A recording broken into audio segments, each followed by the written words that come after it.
¿Quién vio el video que quiera hacer el recuento?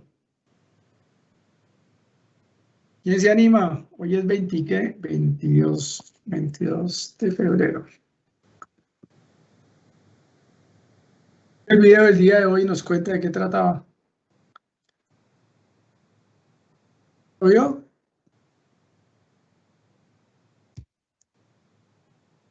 Hasta muchachos. Te voy a preguntar. Lo voy a pasar para que quede mi conciencia tranquila que les pregunté y por lo menos ahí les coloco.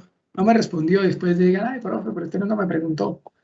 5, el número 5, ¿quién es? Félix. ¿Vio el video de la clase de hoy? No, profe, qué pena, se me olvidó. Vio el video. No. Siguiente. 3. Luis Carlos González. Luis Carlos, ¿vio el video? No, señor, no vi el video. Listo. 6. La Torre, ¿vio el video?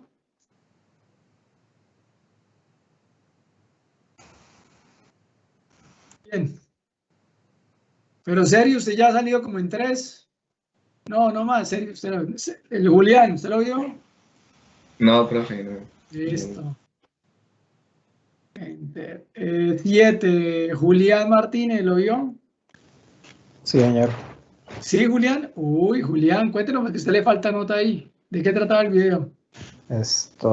Bueno, el video hablaba sobre las fases, bueno, más que todas las fases. Primero nombra que el motor de 4 cilindros en línea lleva como 110 años en evolución, en la que cada vez tratan de mejorar su desempeño, hacerlo lo más ligero posible. Luego explican cómo, cómo es el funcionamiento. Bueno, dicen algo de los motores como la distribución, si es un motor monocilíndrico, en qué aplicaciones los usan comúnmente, si es un motor en B, en qué aplicación lo utilizan, que ese genera un poco más de potencia, porque son dos pistones moviendo una sola parte del cigüeñal, por decirlo así.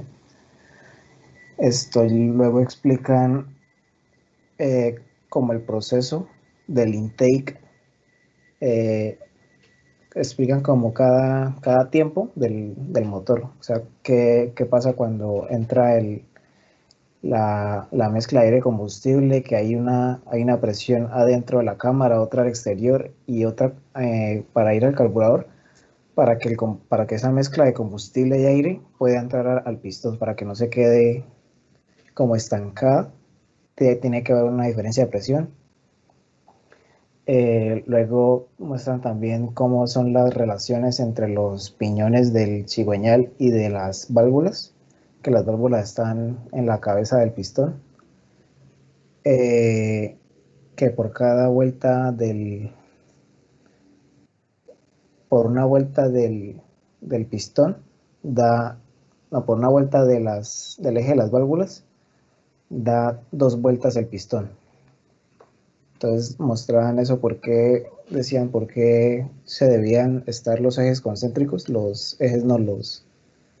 como cuando ensamblamos el motor ese del Samurai, habían unas marcas que tocaba como respetar, de que tenían que estar el piñón, tenía que estar concéntrica con esa marca, era para tener la medida directa entre el pistón y las válvulas que se abrían y se cerraban.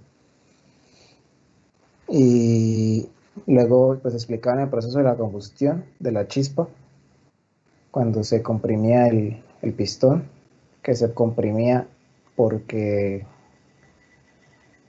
era más fácil hacer combustión cuando estaba en fase gaseosa. Luego pues explicaban cuando es la parte de la expulsión de los gases, que se abría la válvula de salida, el pistón se comprimía y por ahí salían los gases. Y no me acuerdo si han dicho algo más. Bueno, no, bueno, es un buen resumen de lo que estaba allí. Fundamental era exactamente esta partecita que se está mostrando ahora. identificar cada uno de los procesos que ocurren dentro del motor para producir un ciclo de potencia. Nosotros lo llamamos carreras, tú lo mencionaste bien, ignición, después compresión, expansión, escape. En este videito detallan cada una de estas carreras para un motor de 4 tiempos, en este caso monocilíndrico con válvulas en la culata. Y la intención del video era recordar los eventos que ocurren dentro del cilindro de motor para poder producir potencia. Potencia, acuérdense que la potencia se traduce en el movimiento lineal del pistón y después en el movimiento de rotación del cigüeñal por unidad de tiempo. En consecuencia, desde el punto de vista mecánico, para poder producir una cantidad determinada de energía o de potencia, necesitamos cumplir esas cuatro etapas en un motor de 4 tiempos. Y adicionalmente a esas 4 carreras o etapas que deben ocurrir, también deben ocurrir 2 eventos importantísimos. Una, la combustión, que es cuando se adiciona el calor, y la otra, la evacuación de los gases a través de la válvula, cuando se abre la válvula de escape y salen los gases a toda velocidad. Esos 2 eventos son importantes, sumados a las 4 carreras. Entonces tenemos 6 eventos que más o menos nos permiten describir el ciclo de trabajo de un motor. La idea del videito era que lo tuvieran claro y presente para lo que vamos a hablar ahorita, para un motor de 4 tiempos, de un motor monocilíndrico, pensando solamente en un cilindrito y en las 4 carreras y los 2 eventos importantes que necesitamos visualizar. Y pues por eso pues el video del motor que está ahí con todas las demás cositas que ustedes ya más o menos conocen sobre los componentes y operación de los motores, que bien Julián nos acaba de reseñar en algunos aspectos. Bueno, el video era para eso. Insisto, recordar que hay 4 carreras y hay 2 eventos importantes, la combustión y después cuando se abre la válvula de escape, el escape de gases, adicionados a las 4 carreras, admisión, compresión, expansión y en la carrera de barrido escape. Resulta que normalmente cuando uno quiere determinar el trabajo que producen esos gases, nosotros ya vimos que ahí podemos determinar lo que denominamos el trabajo indicador. ¿Listo? El trabajo indicador. Se mete un sensor de presión en el cilindro del motor, se correlaciona esa presión con el volumen instantáneo que tenemos dentro del motor y construimos una gráfica PV y completamos los 720 grados de giro del cigüeñal. O las 4 carreras, o las 2 vueltas de cigüeñal. Véanlo como quieran ver, pero identifiquen que cuando se completan 2 vueltas o cuando el pistón hace 4 recorridos, completamos un ciclo de potencia. Entonces, si yo puedo medir la presión en todos los instantes de ese ciclo de potencia y también puedo determinar el volumen instantáneo en cada uno de esos instantes en los que tenía la presión, entonces yo con el diagrama indicador puedo calcular el trabajo integral de PdV o área bajo la curva. Eso ustedes ya lo habíamos hablado. Esto, señores, es el diagrama indicador real de un motorcito monocilíndrico como el que ustedes vieron en la animación. Si nosotros pudiéramos graficar la presión en cada uno de los instantes y el volumen, terminarlo para cada instante en esas 2 vueltas de cigüeñal, o a medida que ocurrieron esas 4 carreras, yo tendría una cosa que se parece a esto, que denominamos precisamente el diagrama indicador real.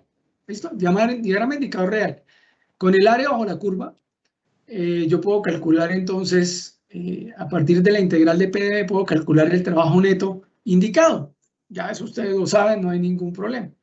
Ahora, el problema de hacerlo de esta manera y obtener el diagrama indicador real que está ahí graficado en esta imagen, es que necesito meter un sensor de presión, necesito medir el volumen instantáneo y para hacer eso necesito tener el motor ya construido. O sea, el motor ya debe existir como un prototipo, ya debe existir para poderlo instrumentar y meterle los sensores. Entonces, normalmente eso se hace ya cuando hemos pasado por varias etapas previas de diseño, de cálculo.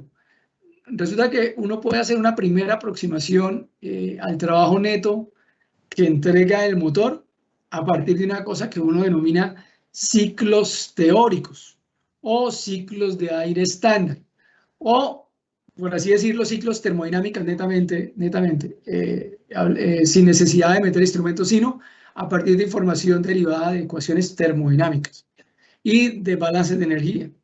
Entonces, en ese orden de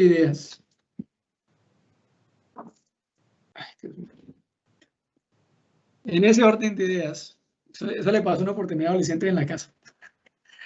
Espérenme un segundo, muchachos. Necesito arreglar una cosita acá.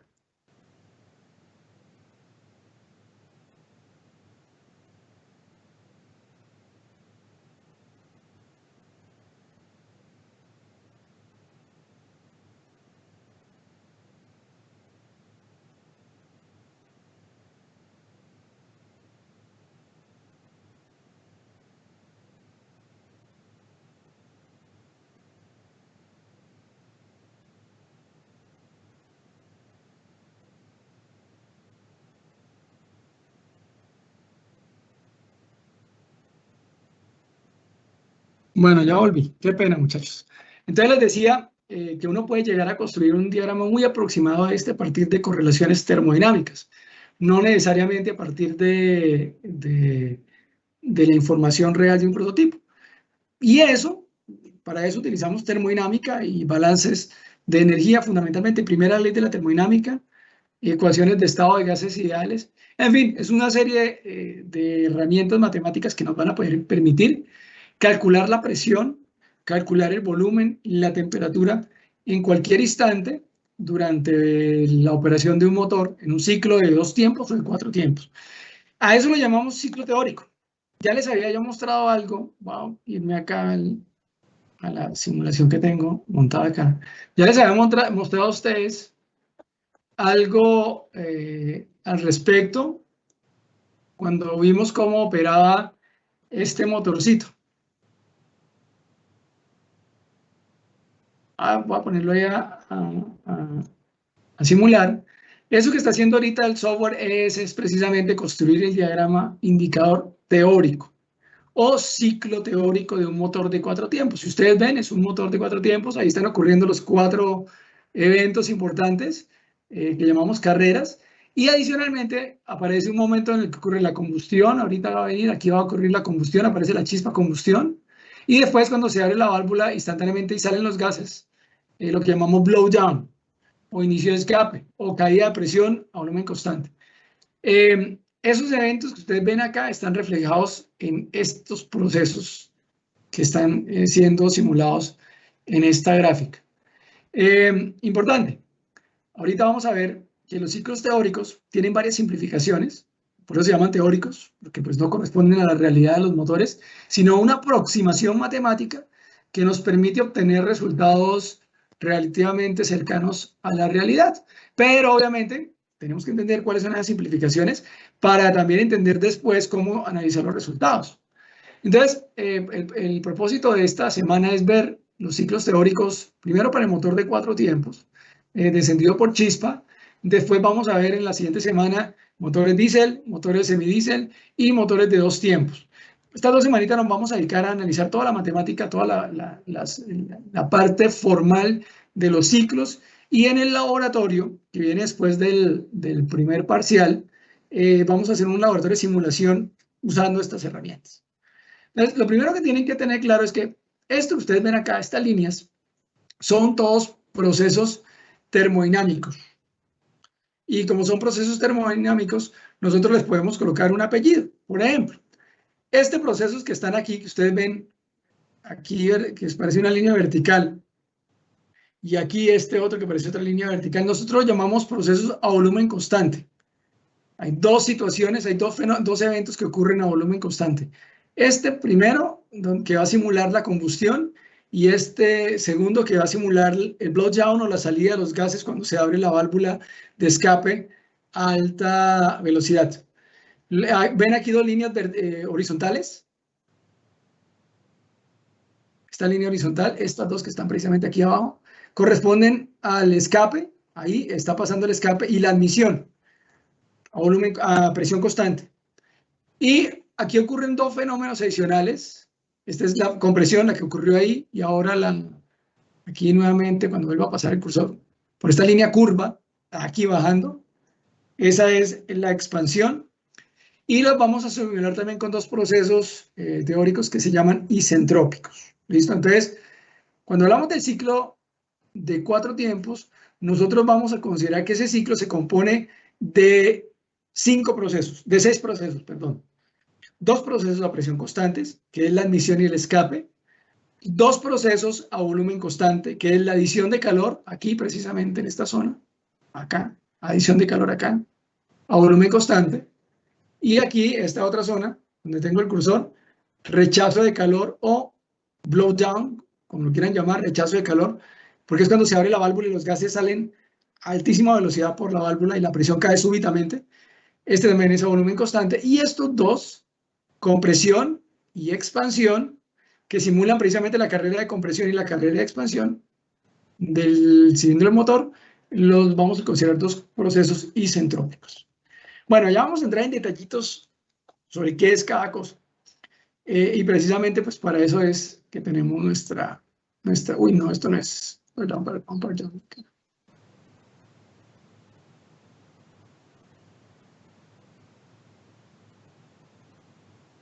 Señor.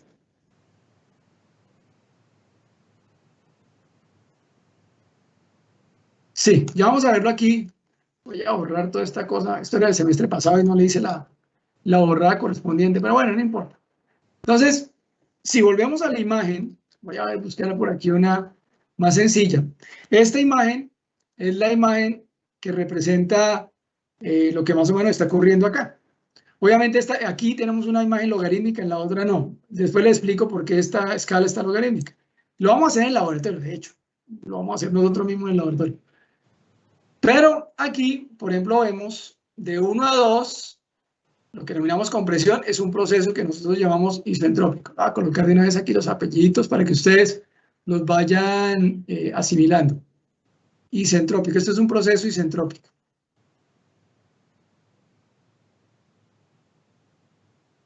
Y como es de 1 a 2, le llamamos compresión isentrópica.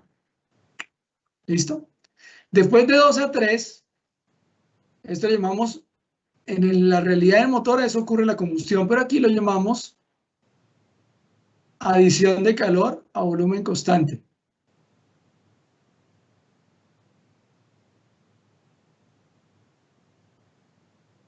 Entre el punto 2 y el punto 3. Y la flechita va como en esta dirección. Primero compresión, después ocurre la combustión en el motor real. Aquí en el ciclo teórico ocurre la compresión isentrópica, después la adición de calor a volumen constante, llegamos al punto 3.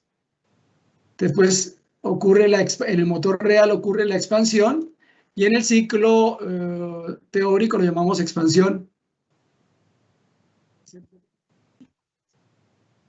o isoentrópica. Ahorita vamos a hablar de eso. Continúa hasta el punto 4. Fíjese que aquí el pistón subió, punto muerto superior, top dead center, mírenlo acá, top dead center. Después el pistón se regresa al bottom dead center. Aquí nos estamos regresando al bottom dead center. Y aquí en el punto 4 se abre la válvula de escape. Y como la presión es todavía mucho mayor que la presión atmosférica, vamos a hablar de este pedacito ahorita con más detalle. Entonces los gases salen en el motor real, se conoce como blowdown en el motor real. Esa apertura, y es de hecho ese es el ruido que uno escucha cuando usted le quitan el exhausto a una moto, escucha el pa, pa, pa, pa, pa, o un motor que tenga el exhausto dañado, el pa, pa, pa, es esa expansión violenta cuando se abre la válvula de escape y los gases salen al múltiple de admisión o a la atmósfera directamente, ocurre esa onda de presión, ese cambio de presión súbito que se conoce en los motores reales como blowdown, y aquí lo vamos a denominar rechazo de calor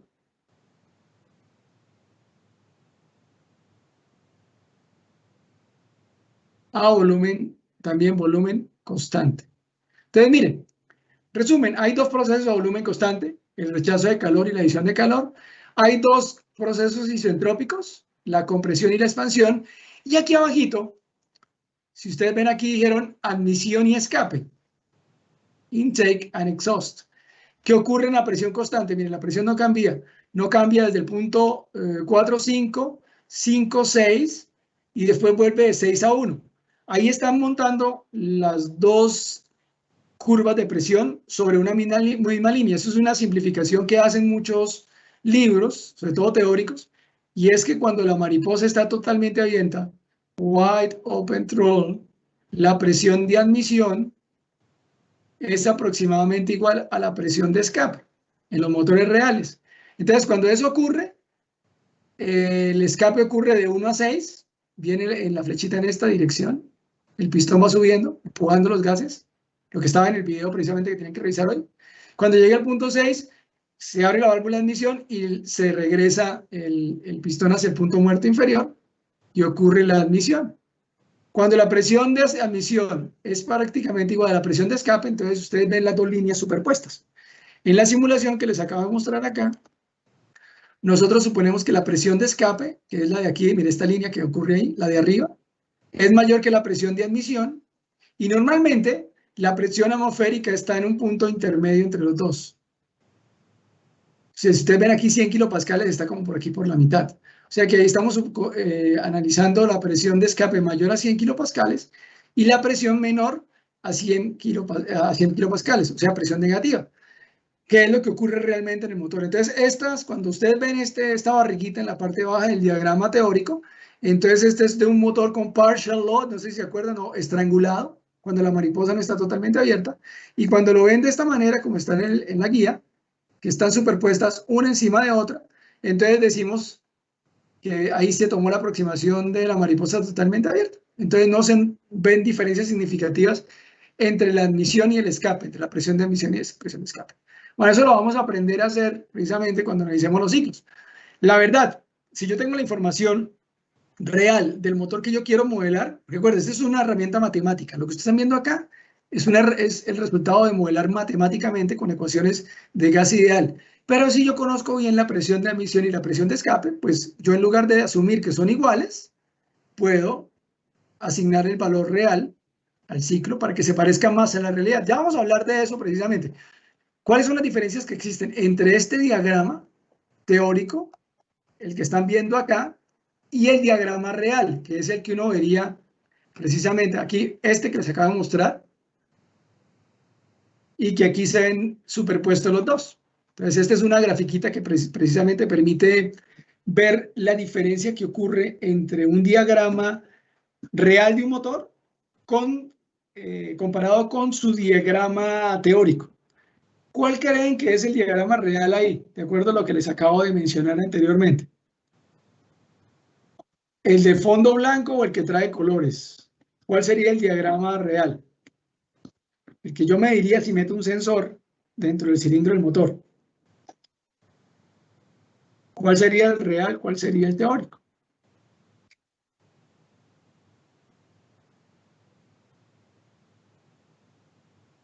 ¿El de fondo de colores sería cuál? El de fondo de colores. ¿Y el que tiene fondo blanco sería el teórico? Lo contrario. Pero no importa, en serio. Gracias por participar. Esa era la idea. La realidad, mire, vamos a ver aquí abajo. Este es el diagrama real. Si ven que en el diagrama real ustedes no ven líneas rectas, que es una característica importante. Nunca ven líneas rectas. En un diagrama real nunca vemos líneas rectas. Fíjense que aquí no hay ningún proceso de volumen constante. Aquí sí la presión tiende a tener un valor constante, pero solo en una parte, porque ya llega por acá, aquí se cae. Aquí empieza la compresión, mira, hay una especie de línea recta. Después aquí nos muestra dónde ocurre la combustión, donde se enciende la chispa. Y ven que aquí no hay ningún otro proceso a volumen constante. Mientras que en el diagrama teórico vemos líneas rectas acá, en los dos procesos a volumen constante y los dos procesos a presión constante. Y los procesos isentrópicos, ahorita vamos a ver cuáles son las características teóricas de ellos, pero la diferencia entonces es precisamente lo que está en color. Lo que está en color es la diferencia entre lo teórico y lo real. Lo real es lo que queda metido, lo que tiene fondo blanco, esto que está, esta especie de banana que queda ahí dibujada. Y si ve que lo que tiene color se ven las líneas rectas, aquí termina en una lista fuerte acá arriba, y aquí se ve la otra lista. Y en el motor real, aparece esta barriguita, ¿se acuerdan? La barriguita del ciclo de bombeo, no hay ninguna línea recta, o sea que es lo blanquito más lo rojo, mientras que en el motor teórico deberíamos ver líneas rectas. Entonces, si supusieron que la presión de emisión era igual a la presión de escape, pues aquí debieron haber dibujado una línea horizontal, que es la que está ahí precisamente, la que estoy pasando con el mouse. Y lo que está en rojo es la parte correspondiente al trabajo de bombeo del motor real. Esta partecita, miren. Esta partecita. Mientras que en el ciclo teórico, volvamos aquí nuevamente, en el ciclo teórico, esta partecita en muchos libros, muchos textos y también a veces en muchos análisis, supone uno que la presión de emisión es igual a la presión de escape, entonces no hay barriga, es una línea horizontal y no hay área bajo la curva. Y vemos las aristas que le estaba mencionando. Entonces, esta forma es la forma de un ciclo teórico, mientras que esta forma es la forma de un ciclo real. Indicador, por supuesto. Y aquí vemos entonces los dos superpuestos. Ahora, una cosa importante tiene que ver con las suposiciones que vamos a hacer. Ya vimos la forma, que hay 6 procesos, todos asociados a volumen constante, presión constante o isoentrópicos. Ojo, los procesos isoentrópicos no son procesos exclusivamente a entropía constante. Ahí hay que tener cuidado. Tienen otra característica que ya les voy a mencionar. Son unos procesos ideales que no se pueden reproducir en la realidad y por eso tienen su nombre, isoentrópicos. En la realidad tenemos procesos a entropía constante, se pueden dar, pero no son isoentrópicos. Para que sean isoentrópicos tienen que cumplir otra característica que ya ahorita les voy a mencionar cuando nos metamos en las ecuaciones. Por ahora, ahí están las diferencias y nos vamos a concentrar en, bueno, si eso es lo teórico, ¿cuáles son las diferencias fundamentales que existen entre el ciclo real y el ciclo teórico? Entonces, vamos a hablar aquí de las características que tendría este ciclo, el teórico. El teórico, ¿qué características tendría? Para nosotros que vamos a utilizarlo en el laboratorio y en este curso. Entonces, lo primero, en el ciclo teórico, nosotros trabajamos todo como si fuera solamente aire. Solamente aire. En el ciclo teórico, o sea, en este, la sustancia de trabajo es aire. Aire. Pero el aire por sí solo no es una sustancia reactiva, ¿cierto? Para que haya combustión, uno necesita aire y necesita combustible y necesita que reaccionen a partir precisamente de la oxidación de los dos. Y en el ciclo teórico vamos a suponer que solo aire. Bueno, por eso se llama simplificación. Vamos a pensar, recuerden que son ciclos teóricos, ciclos de gases ideales. Gases ideales significan que no sean en la realidad. Tienen unas idealizaciones que vamos a emplear para que nos facilite los cálculos. Entonces, en el ciclo real tenemos combustión, en el ciclo teórico no tenemos combustión. En el ciclo real tenemos aire combustible y después de que ocurre la combustión tenemos CO2, vapor de agua, a veces monóxido de carbono, a veces óxidos de nitrógeno, tenemos nitrógeno, en fin, un pocotón de sustancias, pero en el ciclo teórico vamos a tener solo aire. Entonces, por eso esto lo llamamos una consideración o simplificación. Nosotros vamos a tener presente que solo vamos a utilizar aire. Pero hay una cosita importante que quiero también que tengan ustedes muy claro. Normalmente nosotros queremos que el ciclo que tenemos acá, el teórico, voy a minimizar esta pantalla para tratar de mostrarles algo. Listo.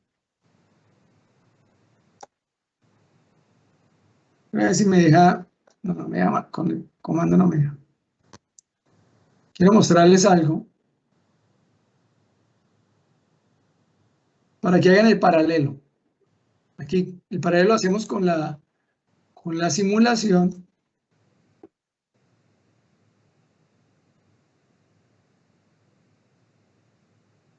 Simplemente para... Listo, por ahí. No, tengo que hacerlo más chiquito. Listo, démoslo ahí. Ese es el ciclo teórico. Y aquí a otro lado les voy a poner el ciclo real. Voy a poner el ciclo real.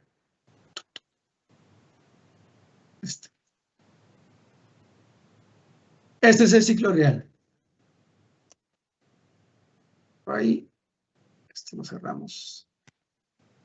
Entonces, miren, el asunto acá es que para que este señor, para que los datos, perdón, que le metemos a este señor que es el teórico, permitan que los resultados de lo teórico se parezcan mucho más a lo real, entonces nosotros hacemos varias consideraciones. Por ejemplo, aquí dijimos que solamente tenemos aire y aquí tenemos una mezcla de aire y combustible.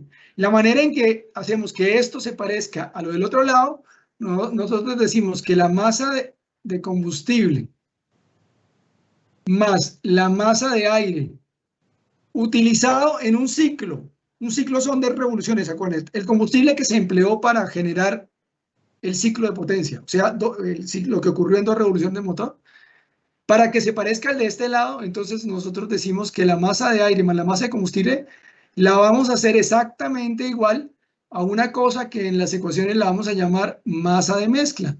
Pero lo importante es que esta masa de mezcla va a ser solamente aire. Y así nos lo llevamos para el otro lado. Entonces, les pongo un ejemplo.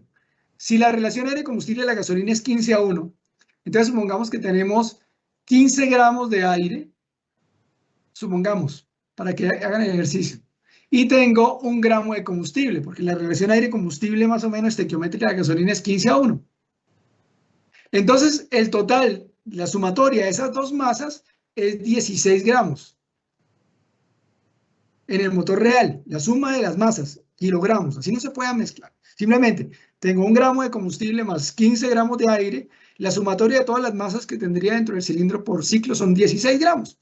Entonces, esos 16 gramos los vamos a volver aire y vamos a decir en el ciclo teórico aquí en el lado de la derecha, para este ciclo voy a tomar como masa de aire 16 gramos.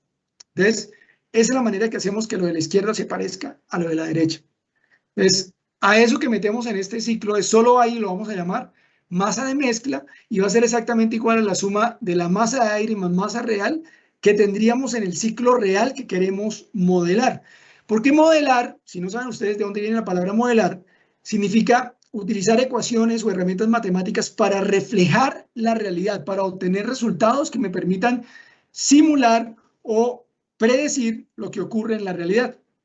Las herramientas que vamos a utilizar son estas de los ciclos teóricos, y esto que acabo de mostrarles a ustedes es una de las consideraciones que tenemos cuando miramos precisamente las características del ciclo. Entonces, la masa de aire la masa que vamos a utilizar es solamente aire, y eso es, vuelvo y escribo aquí, masa de mezcla, que es solo aire, es igual a la masa de aire más masa de combustible, y esto es del motor real, para que lo tengan ahí presente. Bueno, lo siguiente que vamos a considerar acá. En el motor de combustión interna tenemos válvulas. Los gases entran, los gases salen, entra una mezcla de aire y combustible, y cuando se abre la válvula sale gases quemados. En el ciclo teórico, nosotros no tenemos válvulas. Es un cilindro cerrado. O sea, si yo aquí, de todo caso, acuérdense que aquí aparecía la animación de un motor real, porque la idea es que este ciclo está modelando lo que le ocurre al motor real. Pero si yo soy juicioso, yo lo que tengo aquí es un cilindro que tiene una masa de aire, 16 gramos, volvemos al ejemplo ahorita, tengo 16 gramos de aire atrapados en un cilindro émbolo, cerradito, cilindro como esos que ustedes utilizaron por allá en Termo para hacer análisis termodinámicos de un proceso que iba desde un estado hasta otro estado.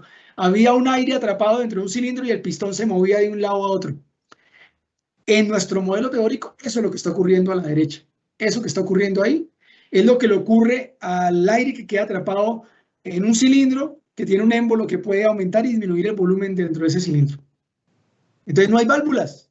Los 16 gramos están todo el tiempo atrapados dentro de ese cilindrito.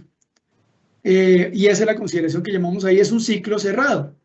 Entonces dice, esto significa que la masa total, esos 16 gramitos que dijimos, permanecen invariables durante todo el ciclo.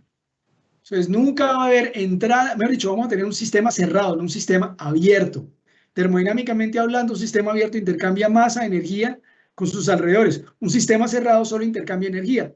Nosotros en el ciclo teórico vamos a considerar que el cilindro del motor es un sistema cerrado, no tiene válvulas, tiene una masa atrapada de aire y va a intercambiar solo calor y trabajo con sus alrededores. Entonces es un sistema cerrado desde el punto de vista termodinámico.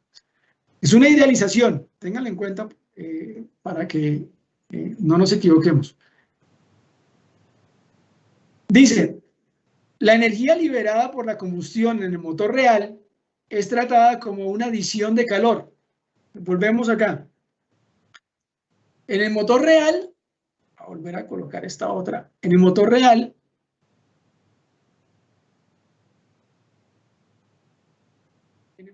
teníamos la combustión, miren, inclusive aquí lo colocaron, ignition. En este puntico, antes de que el pistón llegara al punto muerto superior, en la carrera de compresión, miren, iba comprimiéndose, aquí, ¡pum!, aquí se prendió la bujía generó el arco, e inició la combustión. Aquí una vez inicia la combustión, empezamos a tener productos, resultados de la oxidación del hidrocarburo con el aire. Hasta aquí teníamos aire y combustible, aquí ya empezamos a tener productos de la combustión. Entonces, ahí tendríamos precisamente la energía liberada por la combustión que vamos a convertir en presión, y esa presión y esa temperatura en este volumen encerrado lo vamos a convertir en energía en trabajo, expansión, compresión. Pero eso es en el motor real, en el que tenemos aire y combustible, y que tenemos válvulas que permiten que entre el aire y combustible y que salga los gases quemados. En el ciclo teórico, como no hay válvulas, solo el aire atrapado, lo único que podemos hacer es adicionar calor. Adicionar calor. ¿Cómo? Como con les voy a mostrar un ejemplo. Yo sé que con esto ustedes lo van también a entender fácilmente. Voy a ir acá un segundo. Engines. Vamos a colocar la sesión en ese encuentro. Por aquí está Stirling Kinetics. Miren, con este ejemplito me van a entender. Este es un ejemplo de un sistema cerrado, es un ciclo Stirling. Obviamente aquí hay dos pistones, olvídense los dos pistones, solamente piensen en que el aire queda atrapado y no hay válvulas. El aire se está moviendo de un lado para el otro. Aquí ponemos un mechero a calentar y aquí le ponemos de este otro lado un ventilador para que enfríe. Vamos a mostrar la otra simulación mejor. Está más chévere para que la vean. Miren, aquí no hay válvulas. Aquí hay aire atrapado. En este lado tenemos un mechero que está calentando este extremo. Y aquí por este otro lado tenemos un flujo de aire normalmente. Tenemos un flujito de aire que se mueve y que sirve para enfriar. Entonces, aquí estamos enfriando este costado del cilindro y aquí este otro lado estamos calentando. Este es el motor Stirling, no es el motor de 4 tiempos, pero el ejemplo que está ocurriendo aquí en su interior se parece al ciclo teórico que estamos modelando nosotros. Entonces, en nuestro motor real tenemos combustión. En el motor Stirling, ustedes vieron que tenemos es transferencia de calor, el fuego calienta la superficie del cilindro y el cilindro después calienta el aire. Ahí hay conducción, convección, transferencia de calor. Entonces a eso hace referencia precisamente esta partecita del libro, que dice la energía de la combustión es tratada como una adición de calor, heat addition term. Adición de calor, una transferencia de calor. Y por eso yo allá les dije que ese proceso de volumen constante lo llamamos adición de calor a volumen constante. O sea, como es transferencia de calor, podríamos aplicar ecuaciones de termodinámica o ecuaciones de transferencia de calor para calcular cuánta energía le llega al aire, precisamente por estar en contacto con un foco caliente o con un sistema caliente, como por ejemplo una llama de un mechero, como en las imágenes que les mostré. Esa es la tercera consideración, importantísima. Cuarto, la energía que se llevan los gases de escape se reemplaza por una rechazo de calor, un proceso de rechazo de calor. Proceso de rechazo de calor. Vuelvo aquí a la imagen. Aquí tendremos la visión de calor, lo que reemplaza la combustión, y aquí de este otro lado, acá a volumen constante, tenemos el rechazo de calor, que es el equivalente de esto que está ocurriendo acá. Segundo, que aquí se bloqueó ahora esta cosa.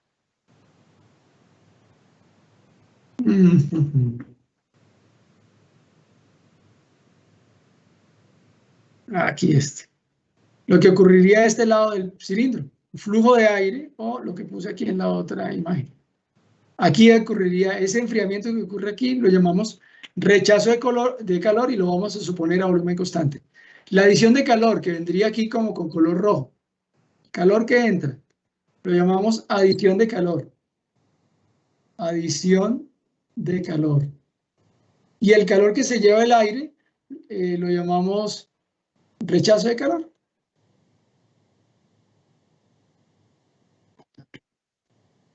¿Listo? Así ocurriría más o menos como para que se hagan una idea.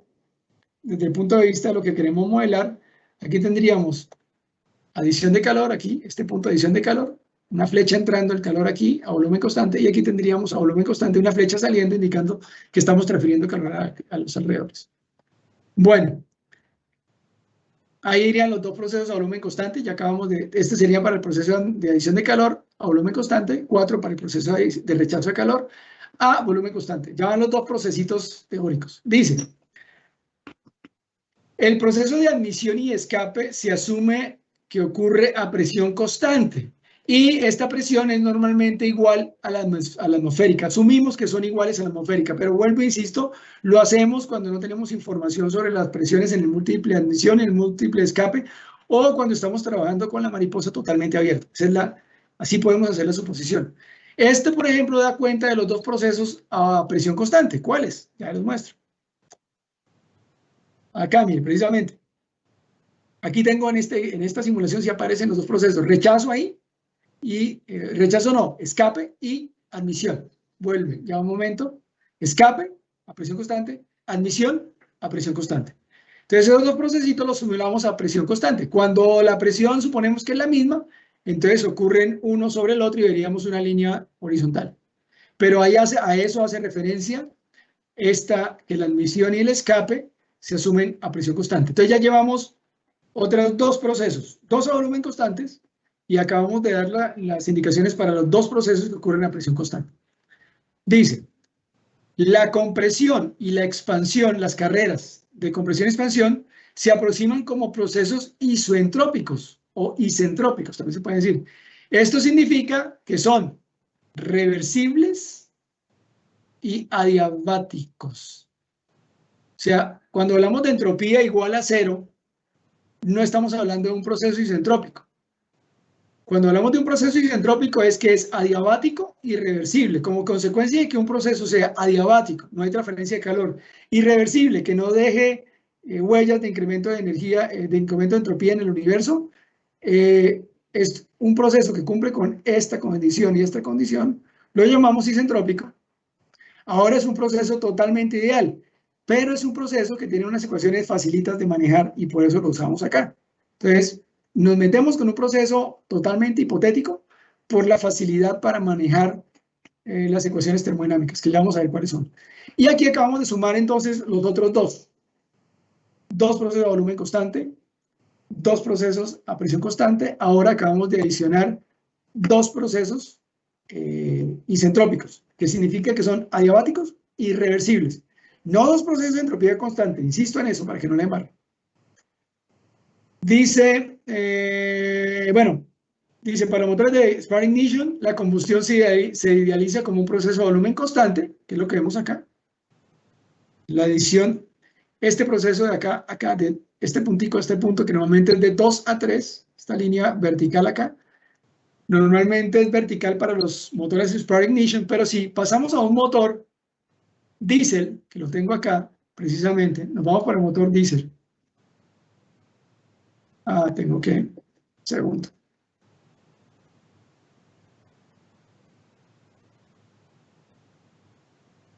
Escape. Si vamos a un motor diésel, ya les voy a mostrar el motor diésel. El motor diésel, aquí lo pueden ver,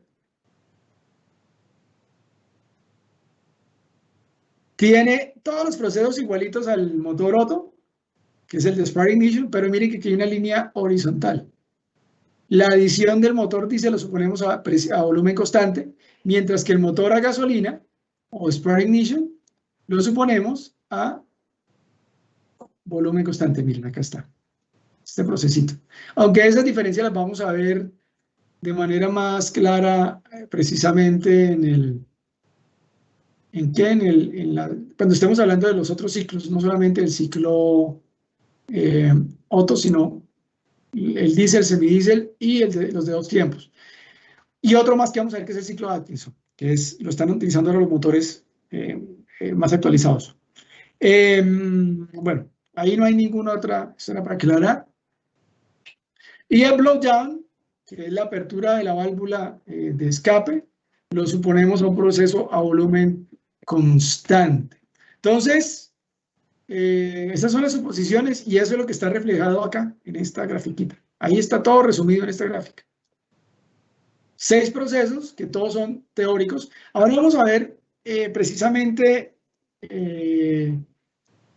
nos vamos a concentrar en las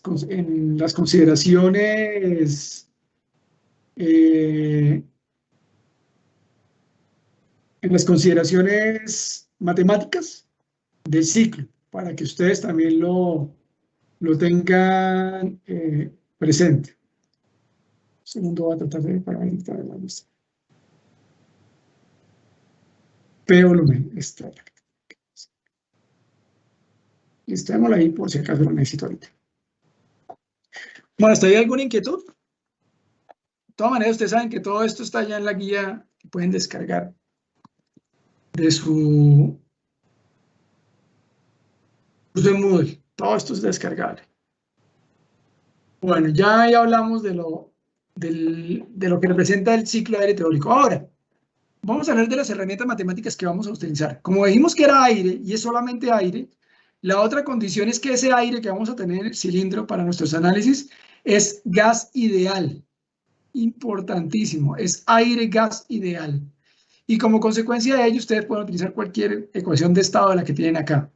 PV igual a RT, PV igual a MRT, P igual a ρ por RT. Importante es que tienen que utilizar propiedades absolutas.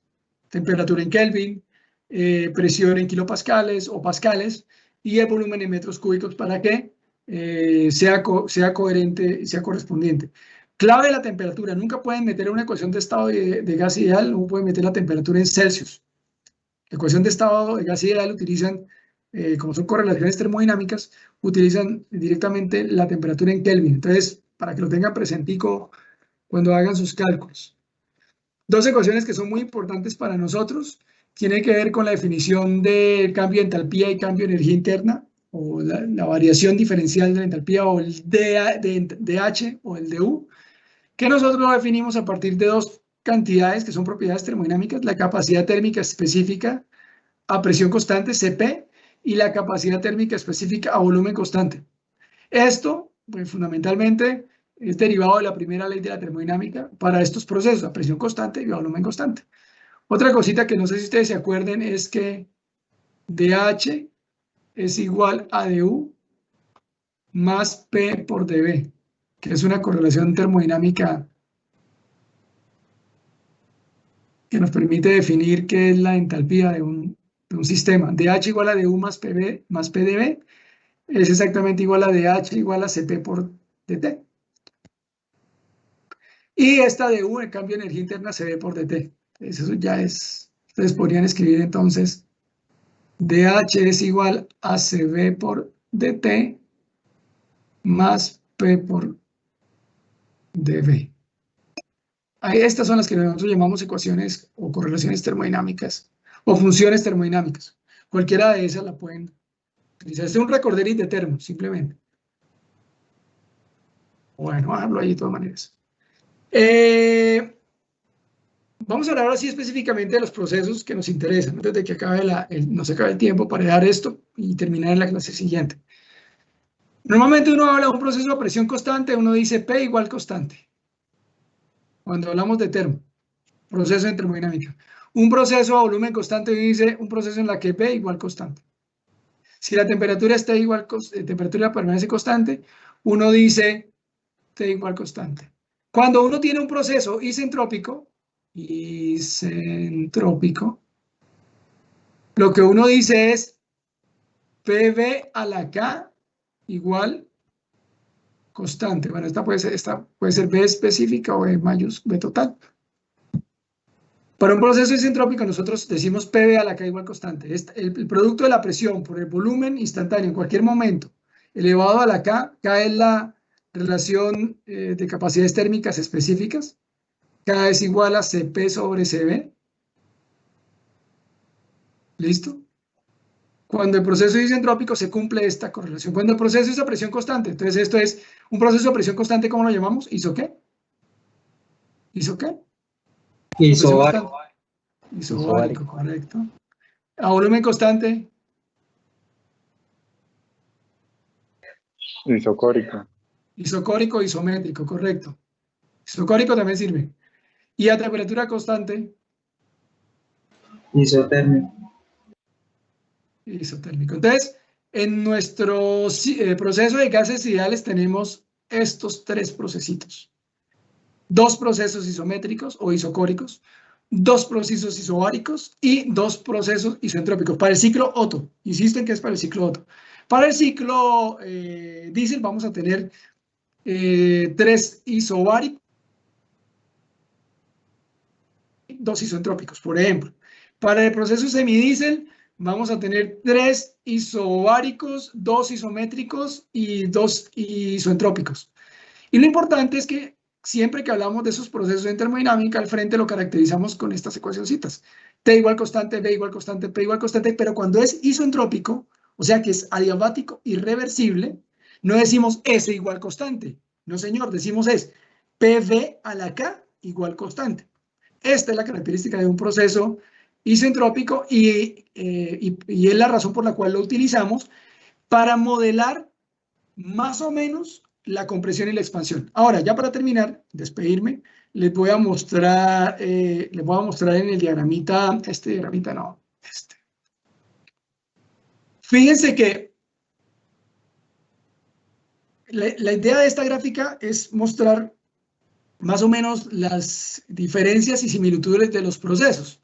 Fíjense que el proceso teórico, que es esta línea, aquí la ven las rayitas, más o menos sigue la tendencia de la línea real, del proceso real, que es la línea gruesa, en la compresión.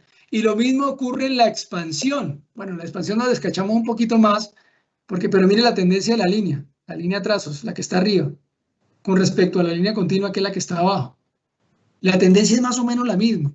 Y esa es la razón por la cual, para modelar ciclos de motores, utilizamos estas ecuaciones termodinámicas que son totalmente ideales, pero que de alguna manera nos muestra la tendencia de lo que está ocurriendo en el motor. Y a veces lo que necesitamos nosotros es tener un valor aproximado, no necesariamente tener el valor absoluto, sino tener una idea de qué puedo obtener de un motor con las características que yo le confiera en determinado momento. Entonces, esto es una buena aproximación. Es el ejemplo que yo siempre le pongo a ustedes y les digo, las leyes de Newton y las leyes de relatividad sirven para muchas cosas de manera simultánea. La relatividad son las más precisas. Las leyes de la relatividad son las más precisas que permiten analizar el universo mecánico. No solamente a nivel de la Tierra, sino a nivel del universo. Pero son muy complejas. La matemática detrás de las leyes de la relatividad son muy complejas.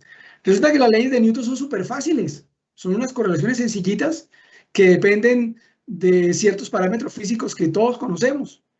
Resulta que a nivel de la Tierra, el error de utilizar las leyes de Newton, por ejemplo, para calcular la aceleración de un cuerpo o la energía final, la velocidad final de un cuerpo que está en caída libre o la trayectoria de un tiro parabólico, todas esas cosas en las que ustedes utilizaron las leyes de Newton, resulta que con las leyes de Newton ustedes predicen con muy buena aproximación para las necesidades que tenemos aquí en la Tierra.